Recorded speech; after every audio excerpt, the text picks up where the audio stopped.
Hi, guys. Welcome to Cryptids Canada. I hope everybody's having a great day.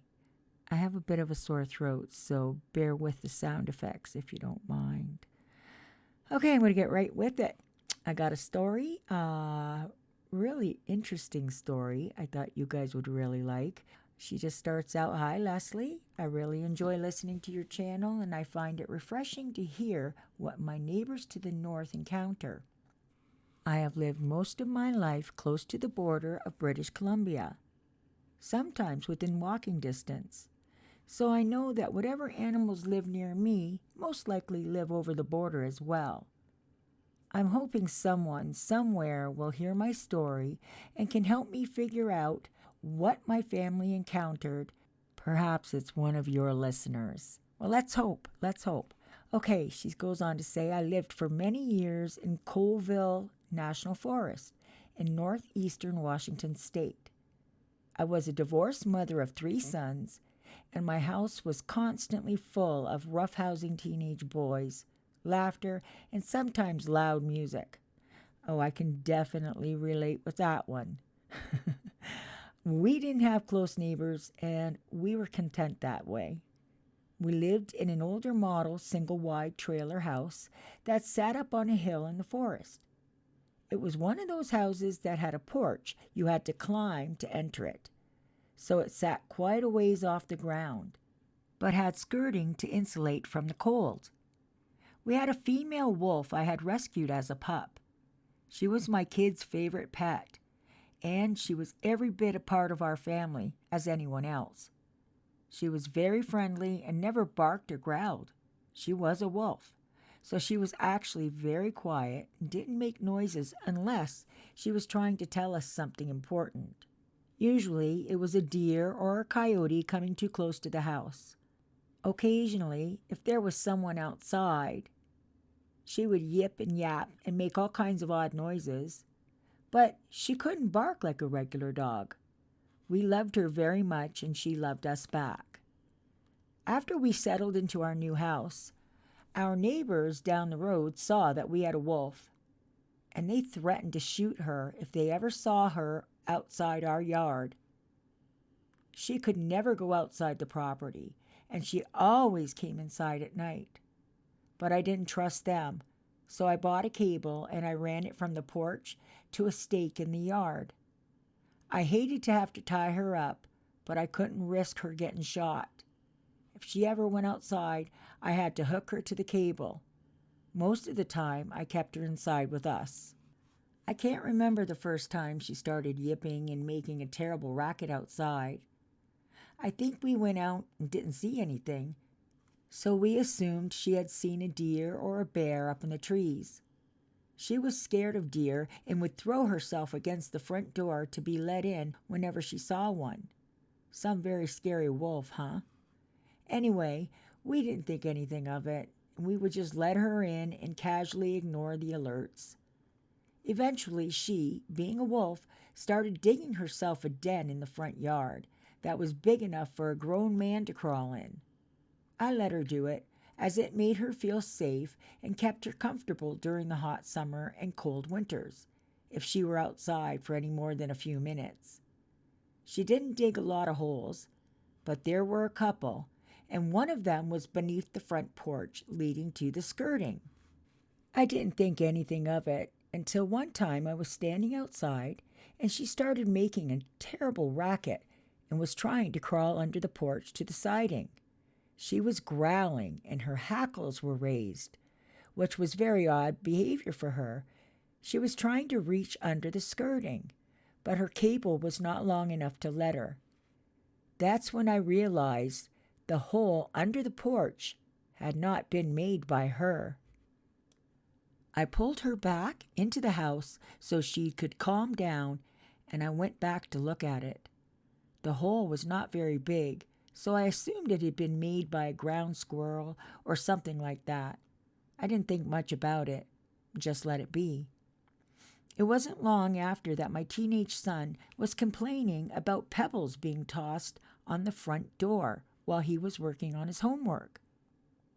I noticed it as well when I was alone on the weekends that the boys were at their dad's. I couldn't explain it, but I also couldn't find a reason to think it was anything abnormal. Maybe it was ravens or even a squirrel. I didn't know. I only noticed that my sweet, happy-go-lucky wolf would turn inside out, trying to get out and attack whatever was living under the porch. One afternoon I had to leave and I wasn't going to be gone long, so I put her on a cable and left her for about an hour. She was used to that and had been quiet all day, so we didn't worry about her. When I came home, I had all 3 boys with me, so they all saw what I did. We were pulling into the driveway and facing the porch. There was our wolf stretched out as far as she could on her cable. Her hackles were raised and her teeth were bared, and she was snarling at 2 house cats sitting on our porch, just out of her reach. They were gray-striped tabbies, and they looked about as comfortable and nonchalant as anything could be. Both looked like they had been sleeping there. My son and I exclaimed, "So that's what's living under our house. It's cats." That made sense.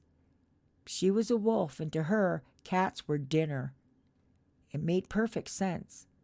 That is, until the 2 cats stood up on their hind legs and walked down the porch like 2 little humans, turned and disappeared into a hole under the porch. None of us could believe our eyes, but we kept asking each other, "Did you see that? What was that?" When we got out of the vehicle, we went to the porch. We couldn't see the little cat things, only wet dirt where they had dug even farther under the porch, widening the hole under the skirting. It was now obvious they were living under our house, and they were tormenting our poor wolf. It was the very next day. We were standing in the kitchen, and my oldest son called me over to the window. There was one of those cat things again. It stood about 2 feet tall. It had gray-striped fur from head to foot, a cat face and ears, and long, skinny tail with a tuft at the end like a lion. It was walking around on all 4s. But something startled it, and it stood up and ran down the driveway on 2 feet, pumping its arms like a little jogger, and it disappeared into the trees.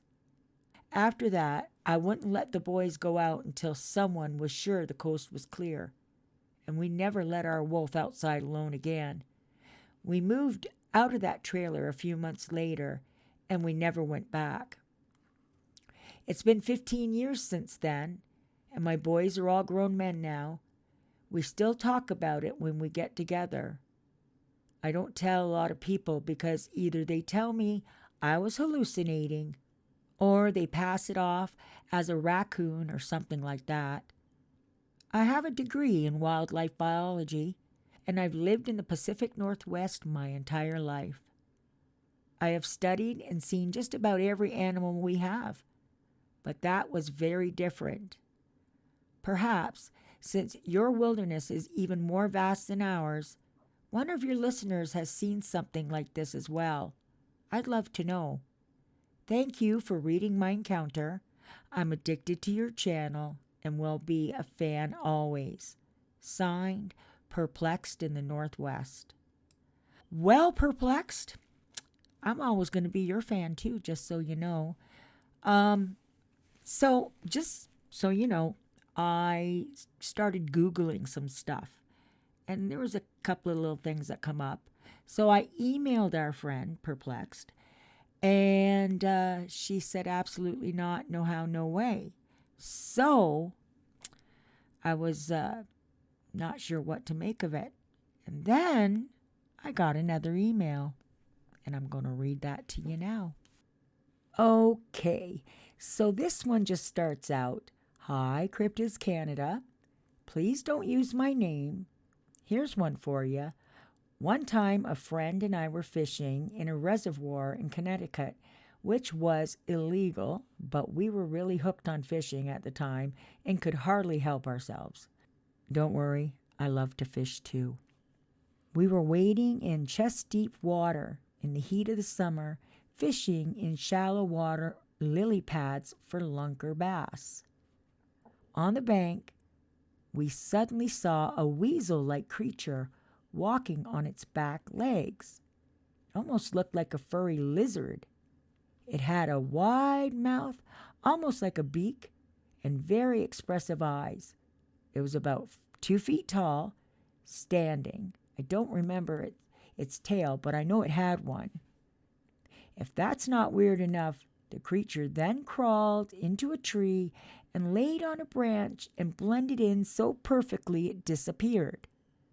We knew it was there, but it was so camouflaged that it was like the Cheshire cat on a branch, and we knew that that wide mouth was grinning at us. At the moment, another friend called out to us, and he was wading towards us from the opposite direction. Maybe he flushed the creature out. However, he wasn't much of a friend because he was the type to ridicule anything at any time, so we never mentioned it. We actually never talked about it afterwards as life was busy with work and stealth fishing. Has anyone ever seen something like this? I hope your listeners will leave comments. Thanks, Anonymous. So I found that really, really crazy. They came both the same day.